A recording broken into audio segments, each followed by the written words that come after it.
Hello, welcome to are के chemistry. आज इस वीडियो में हम आप लोगों को क्वांटम केमिस्ट्री जो है उसका डिस्कस करने जा रहे हैं। यह क्वांटम केमिस्ट्री जो है बीएससी थर्ड ईयर में पढ़ाया जाता है। एमएससी पार्ट 1 एमएससी पार्ट 2 जो आप स्पेशलाइजेशन फिजिकल केमिस्ट्री से करते हैं उनके लिए भी काफ़ी इम्पॉर्टेंट है। इसके अलावा नेट गेट जैसे परीक्षाओं में भी काफ़ी ज़्यादा एप्लीकेबल होगा। तो चलिए हम स्टार्ट करते हैं क्वांटम केमिस्ट्री। देखिए, क्वांटम केमिस्ट्री समझने से पहले आपको जो है इसमें क्वांटम केमिस्ट्री का जो पास्टुलेट होता है उसको जानना बहुत ज़रूरी है। बिना इन सारे टर्म को समझे आप इस चैप्टर को समझ नहीं पाएंगे। तो इसका पहला पास्टुलेट आपको हम बताते हैं। क्वांटम केमिस्ट्री में जैसे किसी भी एटम का अगर एक्स डायरेक्शन में उसके ऊपर क्वांटम मैकेनिकल ट्रीटमेंट किया जाता है तो उसके लिए कुछ प्रिंसिपल बनाए गए हैं, कुछ पास्टुलेट्स बनाए गए हैं। जो पहला पास्टुलेट ये है कि मान लीजिए आपका कोई एटम है, उसका फिजिकल स्टेट आपको physical state at time T पे डिस्क्राइब किया जाता है। डिस्क्राइब करने के लिए उसको लिखा जाता है वेव फंक्शन एक्स और टी। एक्स का मतलब उस आइटम को एक्स डायरेक्शन में लिया गया है और एट टाइम टी पे।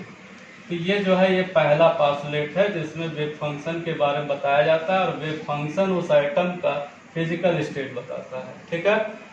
दूसरा पास्टुलेट ये है कि यह जो वेव फंक्शन है अगर इसका फर्स्ट डेरिवेटिव्स निकाला जाए, फर्स्ट डेरिवेटिव्स का मतलब जैसे डी बाई डी एक्स और इस साई का एक्स और टी फर्स्ट डेरिवेटिव हो गया।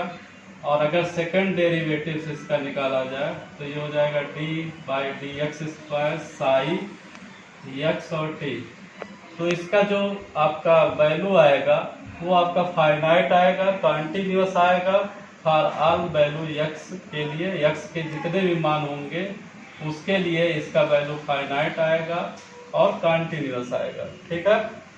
अब अगर ये जो आपका वेव फंक्शन है अगर ये नॉर्मलाइज होता है तो नॉर्मलाइज होने का जो कंडीशन है वो आपका minus infinite two plus infinite इस साई का एक्स टी और इसका जो कॉन्जुगेट होगा साई स्टार एक्स और टी, इसका वैल्यू जो होना चाहिए आपका एक्स डायरेक्शन में डिफरेंशिएट, इसका वैल्यू अगर 1 के बराबर हो जाता है और इस कंडीशन को अगर ये फॉलो करता है जो वेव फंक्शन है तो उसको बोला जाएगा नॉर्मलाइज्ड वेव फंक्शन। तीसरा पास्टुलेट इसका है, पास्टुलेट है an operator A is said to be Hermitian operator. उसको जो है फॉलो करना चाहिए जो कंडीशन है साई आई का कॉन्जुगेट ए आपका यहाँ पर हर्मिशन ऑपरेटर है और दूसरा मान लीजिए वेव फंक्शन है एक साई जे है तो बराबर होगा साई जे और इस पूरे का कॉन्जुगेट मिला करके अगर इस कंडीशन को फॉलो करता है तो आपका हर्मिशन ऑपरेटर होगा। ठीक है।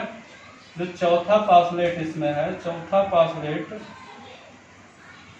जो होता है वो आइगन फंक्शन और आइगन वैल्यू पे होता है। तो उसके लिए कोई ऑपरेटर है, ऑपरेटर और फिर फंक्शन होगा, फंक्शन का मतलब वेव फंक्शन होगा और फिर यहाँ पर जो होगा ये कोई कांस्टेंट होगा, कांस्टेंट और फिर यहाँ पर फंक्शन होगा। जैसे इसके ऊपर मान लीजिए आपका ऑपरेटर के स्थान पे अगर हम ए लिखते हैं, ए ऑपरेटर है और फंक्शन को हम साई लिखते हैं और कांस्टेंट को ए लिखते हैं और इस फंक्शन को फिर साई से लिखते हैं तो ये जो इक्वेशन होगा इसको कहा जाएगा आइजन इक्वेशन। आइजन इक्वेशन इसको बोला जाएगा आइजन इक्वेशन और यहाँ पर जो ए होगा इसको बोला जाएगा आइगन वैल्यू। तो यहाँ पर जो साई है इसको आइजन, इसको बोला जाएगा आइगन फंक्शन, ए को बोला जाएगा आइगन वैल्यू और इस पूरे इक्वेशन को बोला जाता है आइगन इक्वेशन। तो यहाँ पर इसके बारे में न्यूमेरिकल कैसे लगेगा इस वीडियो में हम आपको आगे बताएंगे कि कैसे इस पर प्रॉब्लम सॉल्व किया जाता है। अब देखिए जो पांचवा पासलेट होता है, एवरेज वैल्यू अगर आपको निकालना होगा तो एवरेज वैल्यू निकालने के लिए, एवरेज वैल्यू निकालने के लिए मान लीजिए किसी ऑपरेटर ए का निकाला जाता है तो इसको इस तरीके से इंडिकेट करते हैं। तो इसका जो आपका इंटीग्रेशन होगा minus infinite two plus infinite, और कोई फंक्शन है, फंक्शन को लिखेंगे और इसमें बीच में एवरेज का सिंबल रहेगा, मतलब जिस ए का यहाँ पर जिसका भी निकालना होगा उसको हम यहाँ पर लिखेंगे। ए कैप हो गया और इस साई का स्टार, मतलब उसका कंजुगेट, और डी एक्स डायरेक्शन में निकाल रहे हैं तो एक्स डायरेक्शन हो गया।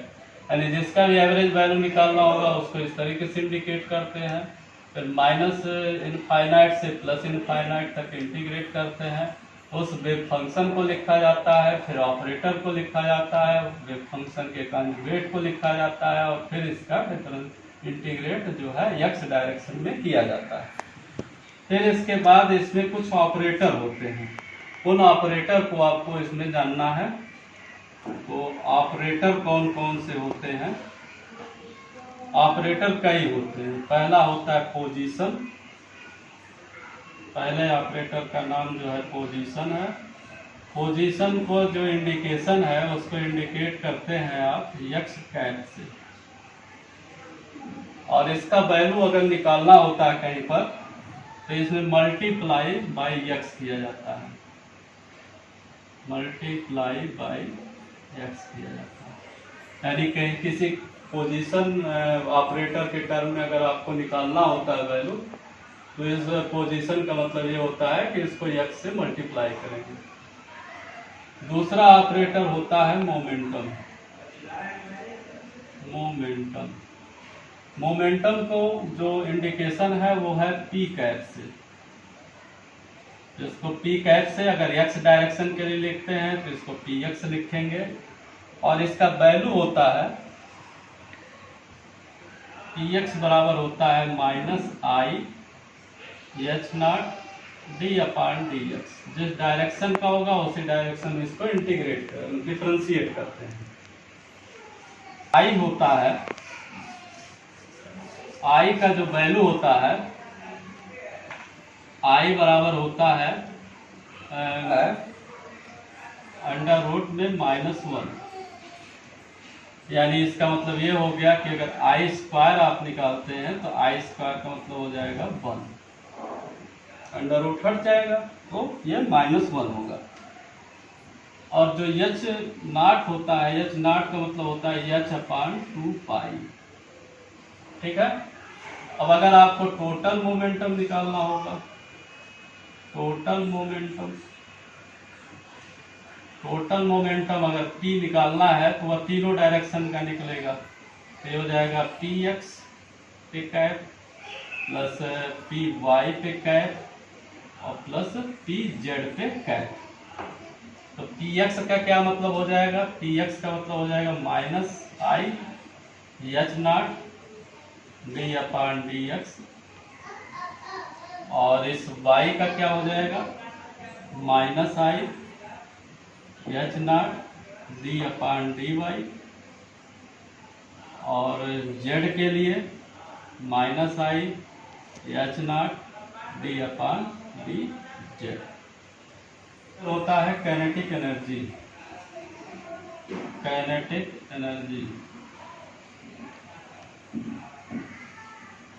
काइनेटिक एनर्जी का जो इंडिकेशन है उसको K से लिखा जाता है।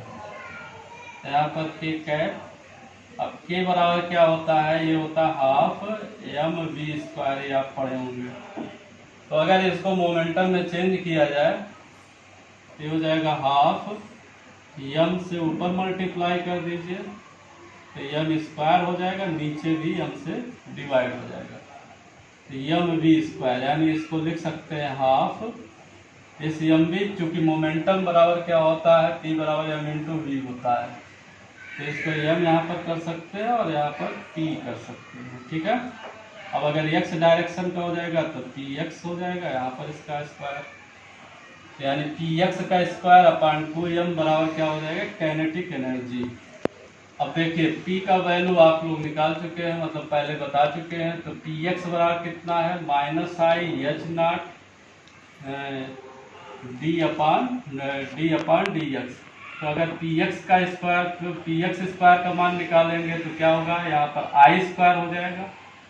आई स्क्वायर का मतलब हमने आपको बताया है कि आई स्क्वायर मतलब -1 होता है, तो माइनस माइनस हो जाएगा प्लस, यानी 1 हो जाएगा केवल। तो यहाँ पर आ जाएगा एच का स्क्वायर, एच कैप का स्क्वायर, और आ जाएगा आपका D square upon D x square और एच स्क्वायर अपान 2m। यह जो ऑपरेटर है, यानी अगर आपको काइनेटिक एनर्जी निकालना होगा तो ये हो जाएगा एच क्रॉस का square upon 2m D square. एक एनर्जी निकला के कैप बराबर minus H cross square upon 2m D square upon D x square. ठीक है। अगर आपको टोटल काइनेटिक एनर्जी निकालना होगा तीनों डायरेक्शन का, तो इसी तरीके से x का भी निकलेगा, y का भी निकलेगा और z का भी निकलेगा। ठीक है। तो ये टोटल काइनेटिक एनर्जी हो जाएगा। अब जो अगला ऑपरेटर आता है, अगला ऑपरेटर का नाम हैमिल्टोनियन ऑपरेटर है। हैमिल्टोनियन ऑपरेटर अगला ऑपरेटर है।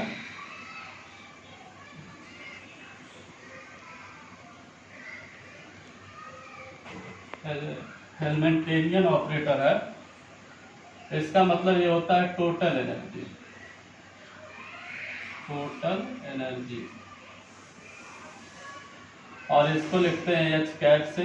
तो टोटल एनर्जी कौन कौन सा होता है, टोटल एनर्जी होता है काइनेटिक एनर्जी और पोटेंशियल एनर्जी होता है। तो काइनेटिक एनर्जी के लिए अभी आपको बताया गया, काइनेटिक एनर्जी का जो ऑपरेटर होता है ये आपका के कैप से लिखते हैं इसको, और पोटेंशियल एनर्जी के लिए आपका वी कैप से लिखा जाता है। अगर एक्स डायरेक्शन का है तो एक्स डायरेक्शन के लिए लिखेंगे, और यहाँ पर इसका वैल्यू कितना आया है, माइनस एच क्रॉस का square upon 2m D square upon D x square और वी एक्स का कैप। ठीक है।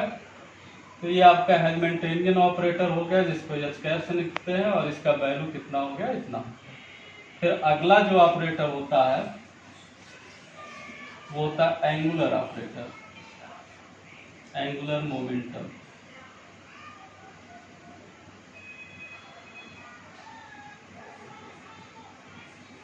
इसको जो है यल से लिखा जाता है, और यल बराबर होता है R इंटू पी।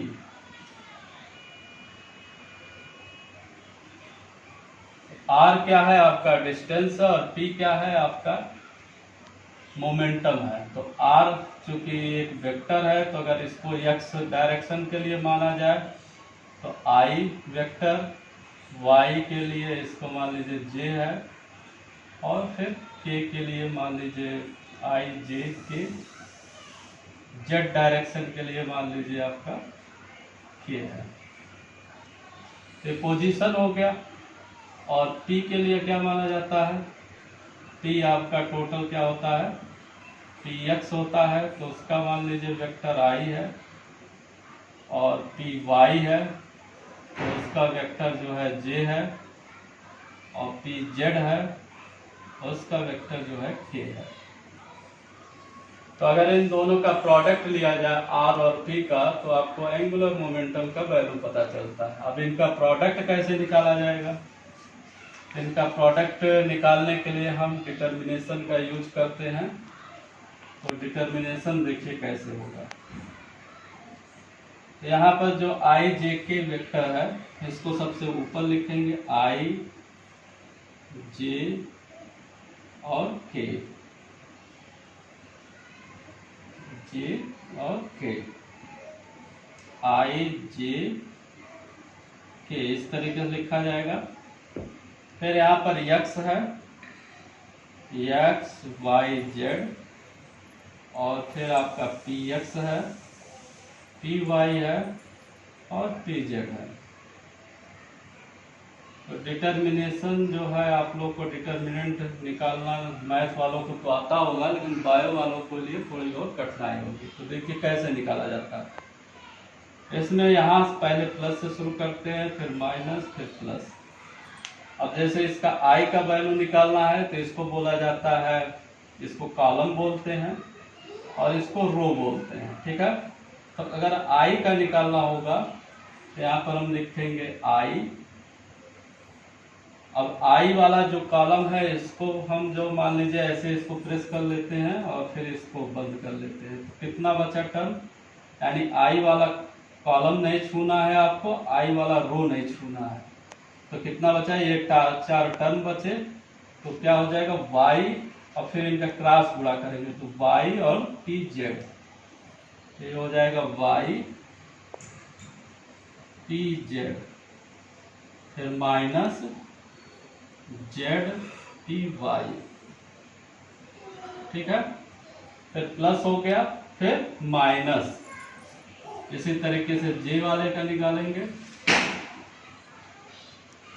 तो जे का जब निकालेंगे तो इसका कॉलम नहीं छूना है, इसका रो नहीं छूना है। तो क्या हो जाएगा आपका जे का, इधर से इसका गुणा होगा, इधर से इसका गुणा होगा। तो एक्स पी जेड और माइनस जेड पी एक्स, फिर प्लस, फिर के का इसी तरीके से निकलेगा। तो के का जब निकालेंगे तो के के लिए ये और ये, तो यहाँ पर क्या हो जाएगा एक्स पी वाई और Y T X, X P Y minus Y T X, ठीक है। तो इस तरीके से तीनों का वैल्यू आपको निकल गया। अब अगर टोटल यल का निकाला जाए,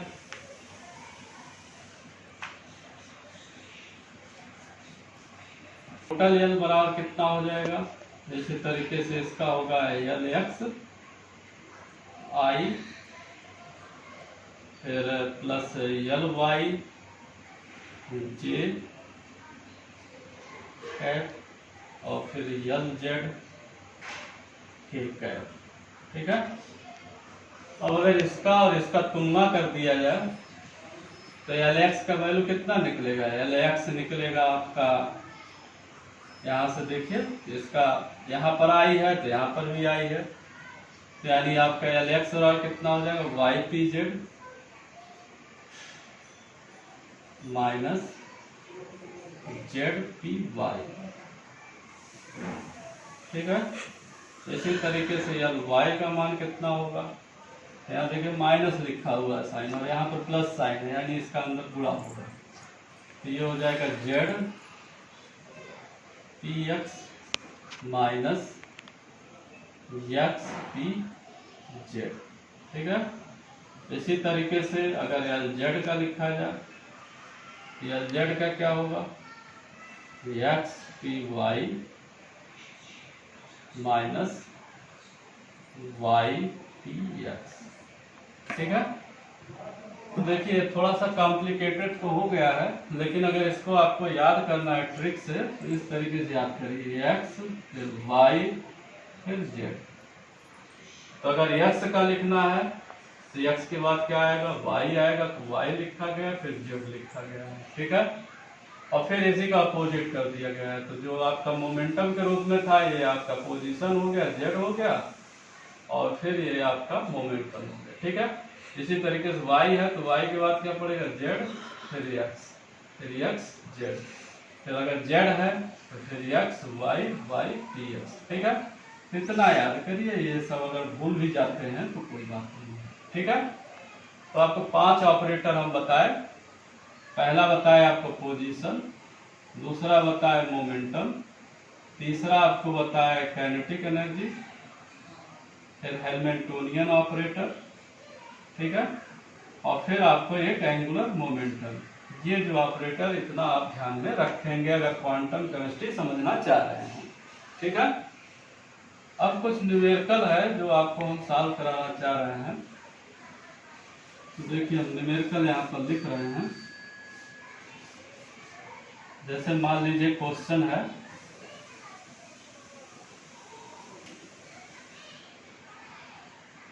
d/dx प्लस x का स्क्वायर। तो देखिए ये आपका क्वेश्चन है, जिसमें कह रहा है कि find the expression for the above operator, मतलब इन दोनों ऑपरेटर का आपको एक्सप्रेशन बताना है। तो इस टाइप का क्वेश्चन करने के लिए आप क्या करेंगे कि कोई एक फंक्शन मान लीजिएगा। तो यहाँ पर d/dx, यहाँ पर एक्स स्क्वायर, इसका फंक्शन मानेंगे, मान लीजिए साई फंक्शन है, ठीक है। अब देखिए इसको कैसे लिखा जा सकता है, इसको दो पार्ट में लिख सकते हैं, यानी d/dx प्लस एक्स, एक बार और लिख सकते हैं क्योंकि स्क्वायर है, एक्स और यहाँ पर साई।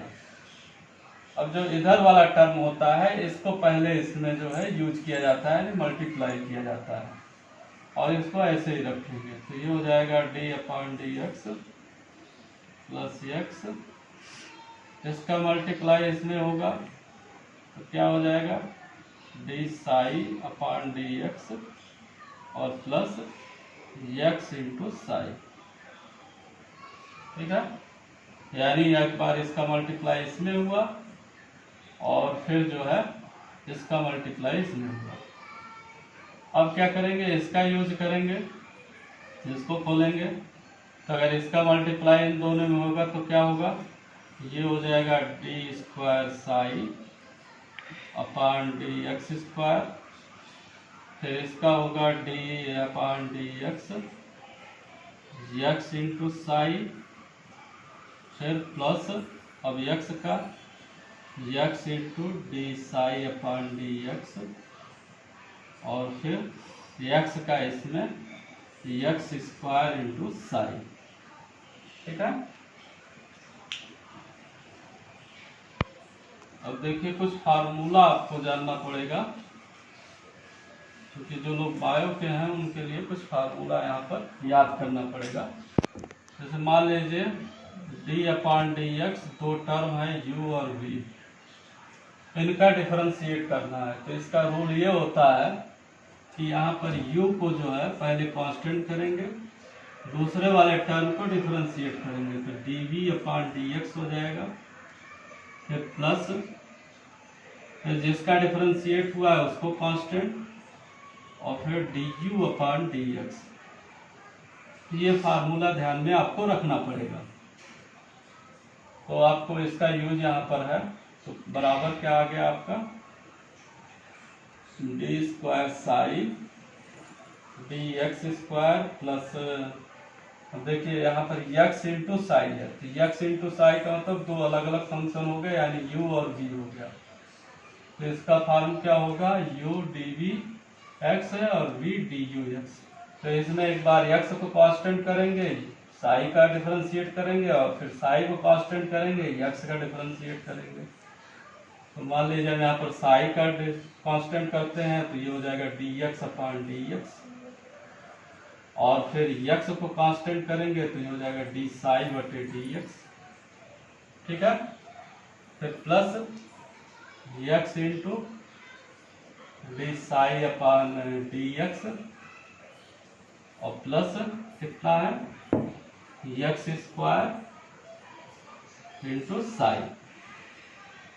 और इसको थोड़ा सा सॉल्व करना है, तो हो जाएगा, अब इसमें जो है साई को कॉमन ले लीजिए, या एक लाइन और लिख लीजिए, ये हो जाएगा, इसको ये उतार दीजिए, ये आपका 1 हो जाएगा, साई हो गया, और ये x d/dx और x d/dx, यानी दोनों सेम है, तो इसको 2x लिख सकते हैं d/dx, और फिर x स्क्वायर साई, ठीक है।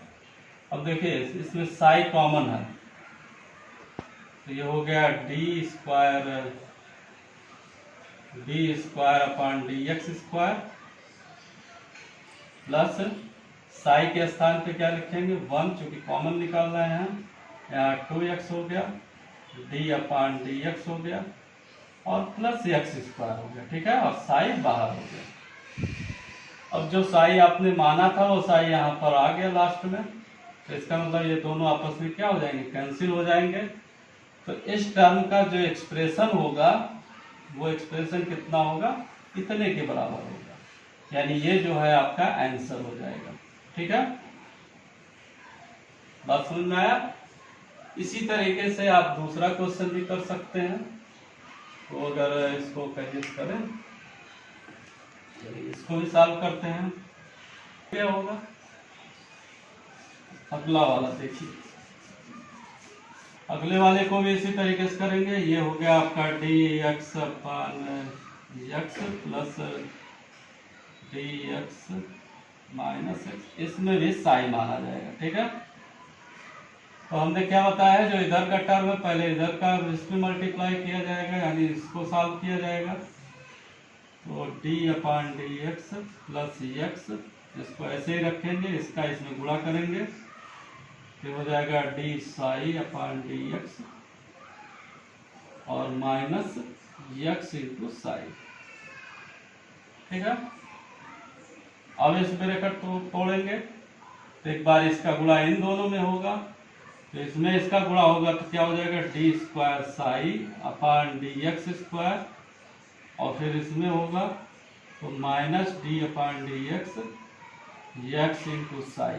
ठीक है, फिर इसका गुणा इसमें होगा तो x d psi upon D x, और फिर इस एक्स का इसमें होगा तो प्लस माइनस है तो यहाँ पर हो जाएगा माइनस एक्स स्क्वायर साई।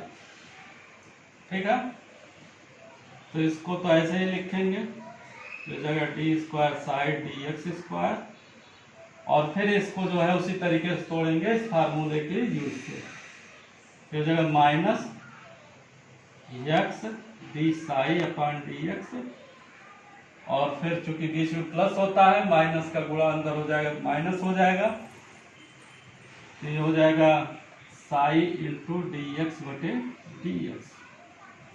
ठीक है, और यहाँ पर कितना है, यहाँ पर एक्स डी साई बटे डी एक्स और माइनस एक्स स्क्वायर साई।